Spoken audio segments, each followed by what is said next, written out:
¿Qué está pasando en la oposición que en realidad debería estar esperando los movimientos del oficialismo para abroquelarse y ver cómo se posicionan, ¿no? Porque pareciera inútil esta pelea o desgastante cuando en realidad las miradas están puestas en el oficialismo.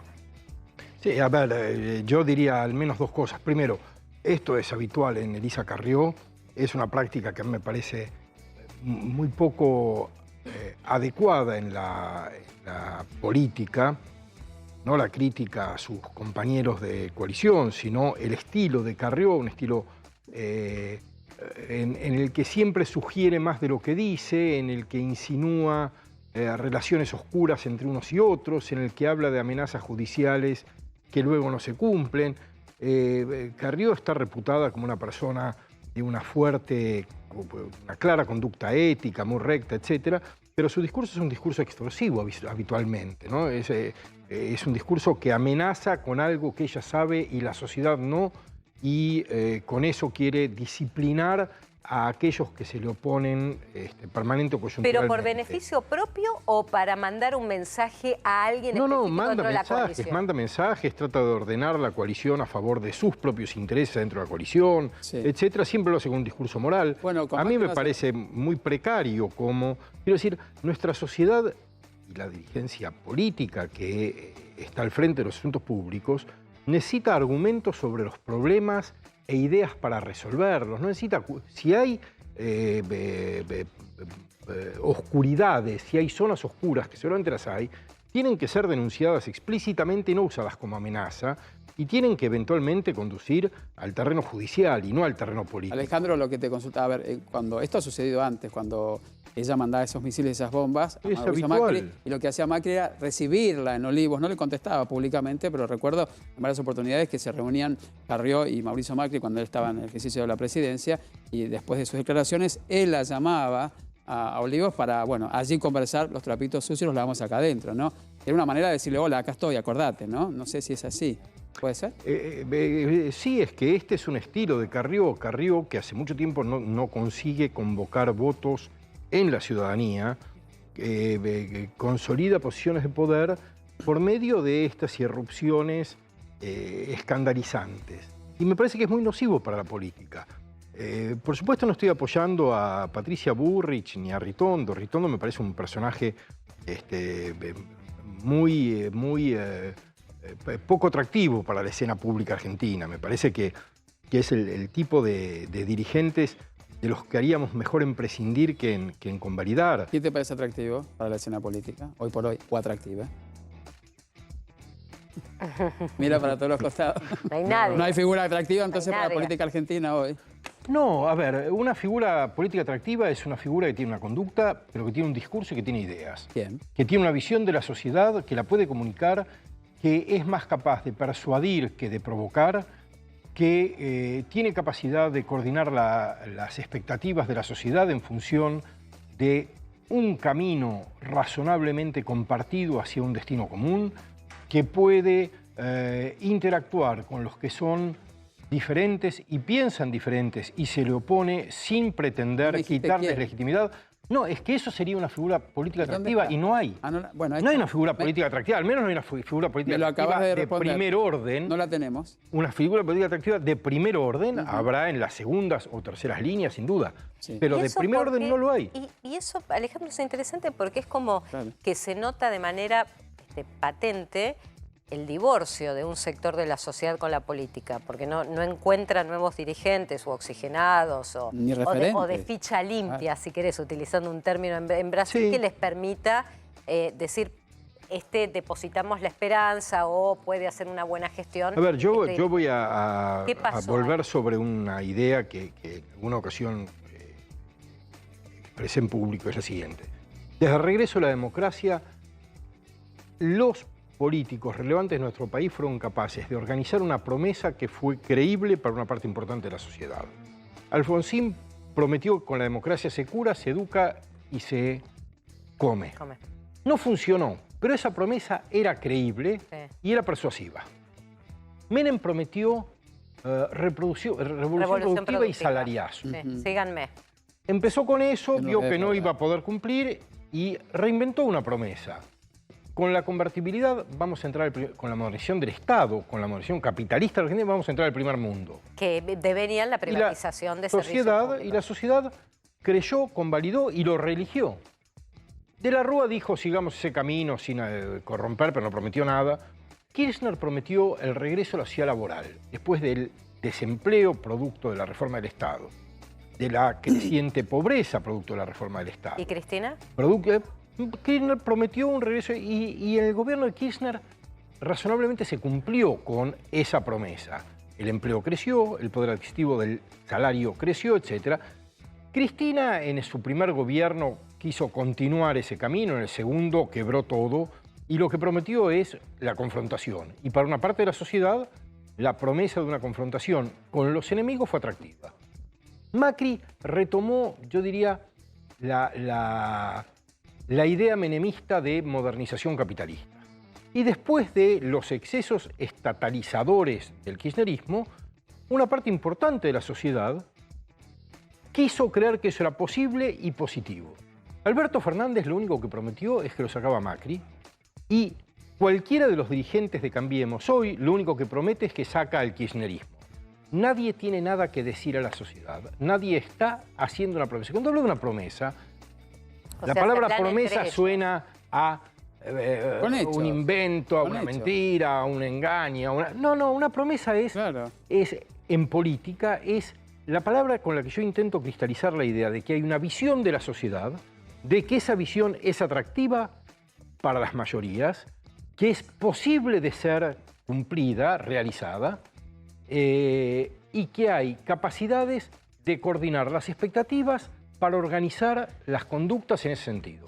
Hoy nadie tiene nada para decir en la Argentina. Perdón, hablaste de las segundas líneas. Bueno, figuras relevantes. Robertito quiere nombres. Quiero nombres. Segunda línea. No tengo. Vos hablaste de la segunda línea. Primera línea no hay una figura. Segunda línea me dijiste que por ahí había uno no sé, pero digo, seguramente en la Cámara de Diputados hay gente valiosa.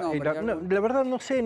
Yo hace tiempo que voto en blanco. Pero por ejemplo... Yo reivindico el voto en blanco. Quiero decir, no creo que el voto en blanco sea un déficit democrático. Creo que es una alternativa democrática que dentro del sistema, no es una impugnación, no es un voto, es la decisión de un ciudadano que ante las alternativas posibles descarta las existentes y dice ninguna de estas... Y ante la discusión, Alejandro, que seguramente también participaste, de que el voto en blanco en realidad es funcional a quien tiene chances de ganar. ¿A eso qué respondés?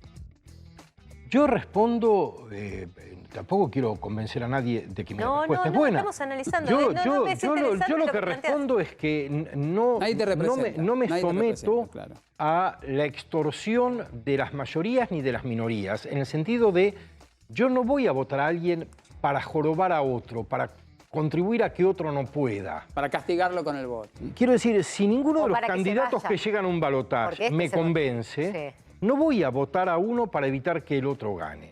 Ninguno me convence y mi voto en blanco expresa que estoy tratando de encontrar y eventualmente de contribuir a producir una opción alternativa a esta opción que plantea desde hace mucho tiempo un falso dilema entre el mercado y el Estado, entre los republicanos y los nacionalistas, entre los propueblo y los antipueblo. Yo creo que cualquiera de las...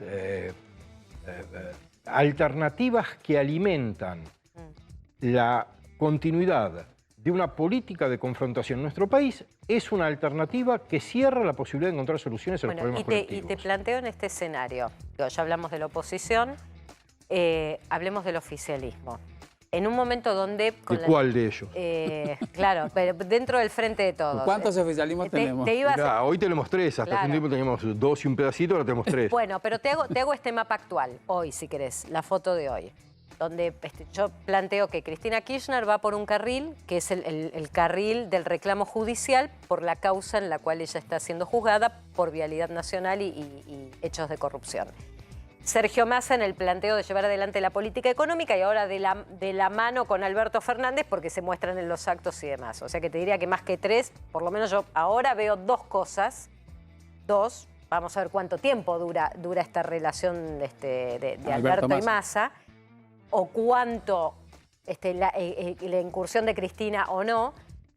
Pero hoy en la foto política del Frente de Todos, ¿Es de calma, es un poco de paz después de momentos de turbulencia? A ver, comparado con los momentos de las cartas de Cristina, comparados con los momentos de echar ministros en los aviones, comparados con los momentos en los que el dólar paralelo no hace más que alejarse del oficial, etc., es un momento de calma. El problema es que, en mi entender, este momento, es decir, estas 24 horas, estas 48 horas, son la calma de la indecisión y de la incapacidad. Quiero decir, hay calma porque no hay nada que se esté haciendo.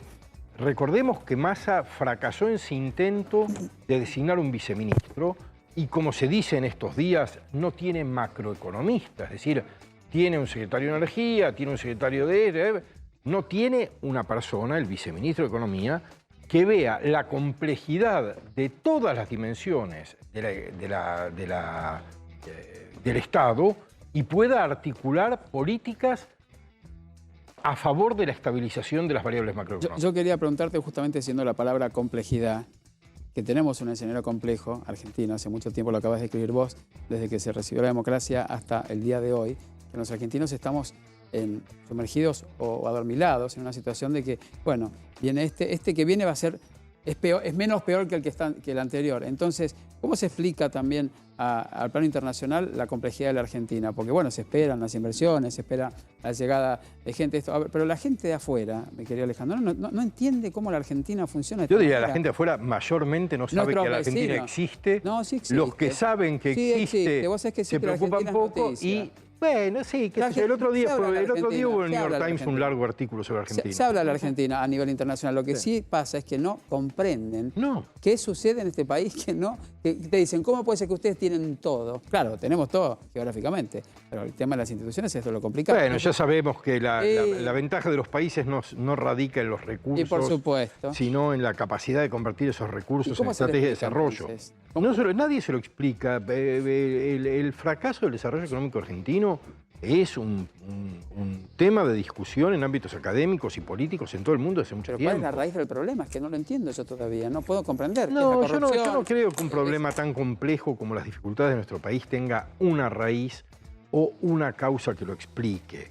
¿No? Quiero decir, la idea de que hay una causa, es el peronismo. No es el peronismo. No. Es el neoliberal, tampoco es el neoliberalismo. Creo que hay un montón de factores que confluyen en una dinámica que se ha vuelto perniciosa. ¿Somos nosotros que somos jodidos los argentinos, quizás? Tampoco, no creo que quiero decir, los argentinos actuamos en un contexto en el que hay incentivos, reglas o falta de reglas, etcétera, y si nos ponen en otro contexto actuamos de otro modo. No hay ningún rasgo inherente a los argentinos, si es que existe algo así como los argentinos, quiero decir, 50 millones de personas son de Jujuy a Tierra del Fuego, cosas muy diferentes, pero no hay un rasgo específico de los argentinos. Ha habido una serie de dinámicas que llevaron a una situación muy complicada a la que nadie le está encontrando la solución. Y entonces, en esto de no encontrarle la vuelta, que es en definitiva lo que viene pasando. Hace mucho tiempo.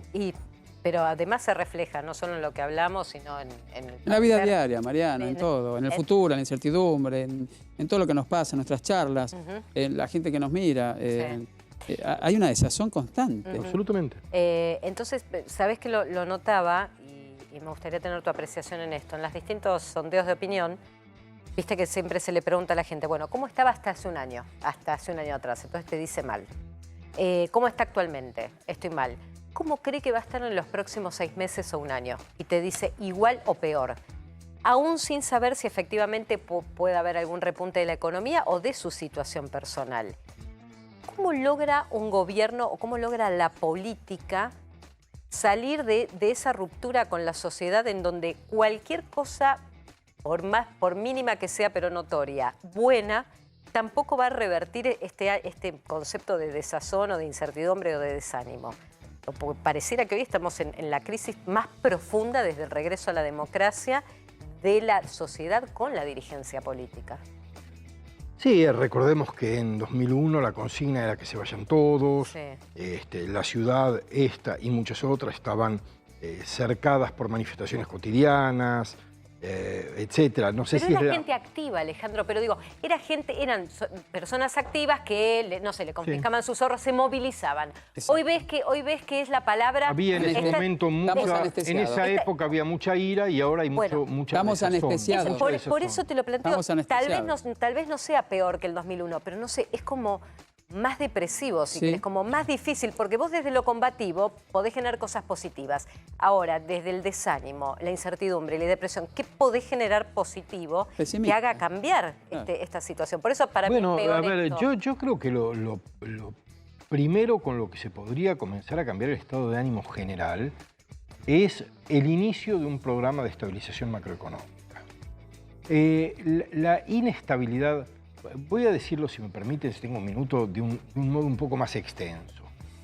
Que nosotros estemos en este estudio de televisión, ustedes allí, esas paredes con esa tecnología, las cámaras, la gente viéndonos en lugares remotos a través de señales que pasan por, etcétera, eso que es resultado de la civilización, se hace con un inmenso esfuerzo. Nuestra especie ha hecho un inmenso esfuerzo para construir civilización. ¿Y cuál es el propósito de la civilización? No es tener televisión. El propósito de la civilización, o uno de los principales propósitos del esfuerzo civilizatorio, es reducir la incertidumbre respecto del futuro. ¿Qué quiere decir esto? Que si nosotros discutimos, en lugar de resolver nuestro desacuerdo con violencia y alguno de los dos terminar muerto, lo vamos a resolver primero con palabras y luego con instituciones. La justicia o la policía o lo que fuere. En ámbitos de no civilización, los desacuerdos se resuelven a la fuerza y la gente se muere rápidamente. Sí. Alejar la incertidumbre implica esto, implica saber que uno sale a la calle y no muere, pero implica también generar mecanismos muy complejos. Saber que cuando yo sea viejo y no pueda trabajar, voy a cobrar algo que me permita vivir. Que no es el caso acá. No es el caso, pero es un mecanismo, un dispositivo que hemos diseñado y que aleja la incertidumbre respecto al futuro. La crisis macroeconómica lo que hace es colapsar el futuro. Es decir, es uno de los principales factores de descivilización. Convierte nuestros esfuerzos colectivos, que tienen sentido en el largo plazo, los convierte en inútiles. No sabemos qué va a pasar mañana. No sabemos qué va a pasar mañana con nuestro empleo, con nuestro ingreso, con nuestra familia, con nuestro horizonte de expectativas, etc. Entonces, la primera condición no es solamente un problema de que las cosas no tienen precio, es un problema de que uno no puede situarse en el tiempo. Y un sujeto moderno, como cualquiera de nosotros, que no puede situarse en el tiempo, proyectarse en el tiempo, ya no digo a 50 años como hace un europeo que saca un crédito para la vivienda a 50 años y sabe que va a pagar peso más, euro menos, lo mismo durante 50 años. No estoy... Pero cualquiera de nosotros necesita proyectarse en el tiempo en plazos más o menos prolongados. Así es. La crisis macroeconómica lo impide. Buena parte de esa desazón, depresión, angustia, malestar, etcétera, tiene que ver con eso. La primera condición para renovar un vínculo de la ciudad con la política es estabilizar las variables macroeconómicas. Alejandro, gracias por estar esta tarde con nosotros. Conceptos claros, ¿no?